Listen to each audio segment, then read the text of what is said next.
HDFC life के Q4 के results आ गए हैं, तो उसी के बारे में हम इस वीडियो में बात करेंगे और जानेंगे कि इन रिजल्ट्स के बाद आपको इसमें इन्वेस्टमेंट करना चाहिए या नहीं। तो चलिए शुरू करते हैं।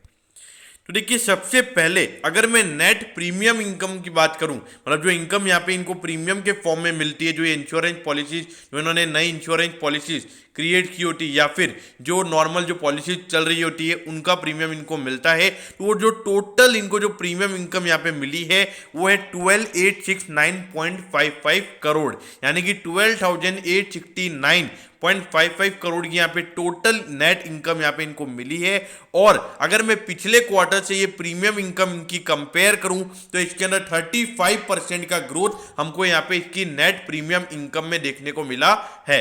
तो देखिए, पिछले क्वार्टर के कंपैरिजन में बहुत ही अच्छा परफॉर्मेंस यहाँ पे HDFC लाइफ ने दिया है। और अगर मैं पिछले क्वार्टर से अगर प्रॉफिटेबिलिटी की कंपेयर करूं, मतलब जो अक्टूबर से दिसंबर वाला क्वार्टर था उससे अगर मैं कंपेयर करूं तो यहाँ पे 21% का ग्रोथ हमको प्रॉफिटेबिलिटी में भी देखने को मिला है। और जो टोटल प्रॉफिट यहाँ पे इन्होंने कमाया है वो है 319 करोड़ का। तो देखिए, बहुत ही अच्छी प्रॉफिटेबिलिटी यहाँ पर HDFC लाइफ की देखने को मिली है। और देखिए, क्वार्टर ऑन क्वार्टर यहाँ पे हमको डबल डिजिट ग्रोथ भी देखने को मिल रहा है।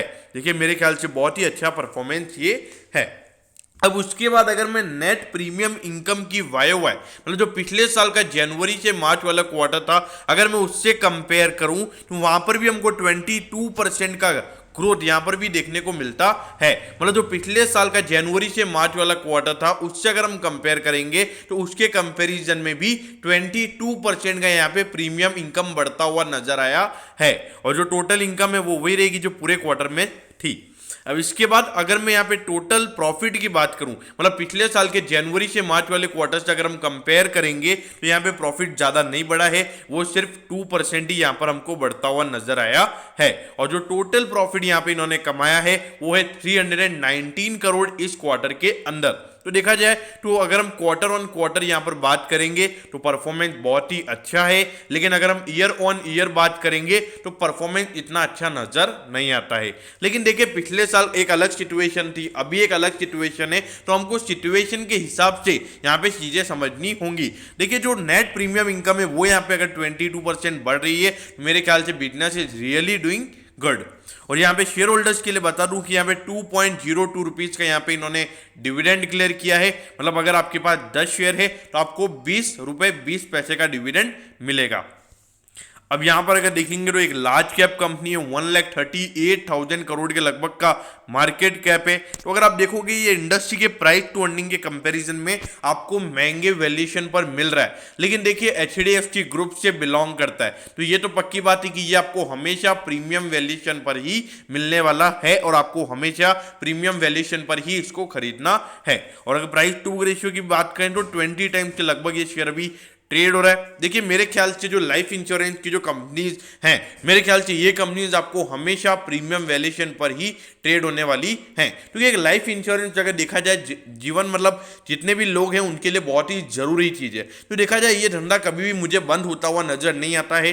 हाँ, लेकिन अगर कॉम्पिटिटर्स मार्केट में ज्यादा आते हैं तो आने वाले समय में कुछ इश्यूज क्रिएट हो सकते हैं। लेकिन अगर अभी देखा जाए तो यहाँ पे जो प्राइवेट प्लेयर्स हैं, HDFC लाइफ, उसके बाद ICICI प्रूडेंशियल लाइफ भी अच्छा काम करता हुआ नजर आ रहा है। फिर बजाज अलायंस की भी अगर हम बात करें तो उसकी इंश्योरेंस पॉलिसी भी लगातार अच्छी खासी ग्रो हो रही है। तो देखा जाए यहाँ पे प्राइवेट प्लेयर्स भी अच्छा रोल प्ले करते हुए नजर आ रहे हैं, अगर मैं LIC के कंपैरिजन में यहाँ पर बात करूं तो।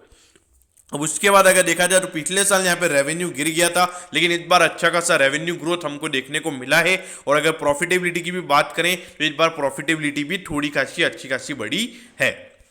अब देखा जाए तो अभी 704 पे ये शेयर अभी ट्रेड हो रहा है, और अगर देखा जाए तो 746 का इसका हाई है। तो मतलब ऑलमोस्ट अपने हाई के लेवल पे ये अभी ट्रेड हो रहा है। और अगर देखा मतलब अराउंड अगर देखोगे मार्केट में, अगर आप देखोगे तो मार्केट अच्छा खासा गिरा हुआ है। अगर निफ्टी के हाई से अगर हम कंपेयर करेंगे तो 900 पॉइंट निफ्टी भी गिरा हुआ है, लेकिन इस शेयर में ज्यादा करेक्शन हमको देखने को नहीं मिला है। तो इसका मतलब यही है कि ये स्टॉक में FII सेलिंग नहीं कर रहे हैं, उनको पता है कि ये स्टॉक में ग्रोथ है, तो इसीलिए जो जो भी लॉन्ग टर्म इन्वेस्टर्स हैं मेरे ख्याल से डेफिनेटली HDFC लाइफ इंश्योरेंस को आप बाय कर सकते हो।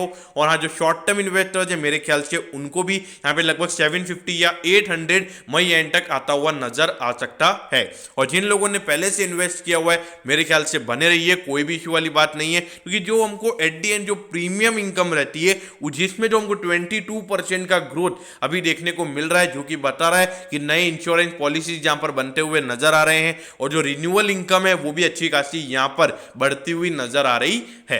दोस्तों मैं होप करूंगा कि HDFC लाइफ के आपको पूरे Q4 के रिजल्ट्स के बारे में सब कुछ पता चल गया होगा। अगर आपकी कोई भी क्वेरीज हैं तो आप कमेंट सेक्शन में कमेंट कर सकते हो, मैं जरूर आपके कमेंट पर रिप्लाई करूंगा। दोस्तों अगर आपको वीडियो अच्छी लगी हो तो वीडियो को लाइक कर दीजिएगा और रोज इसी तरीके की अपडेट पाने के लिए चैनल को सब्सक्राइब करना मत भूलिएगा। Okay, thank you, have a nice day.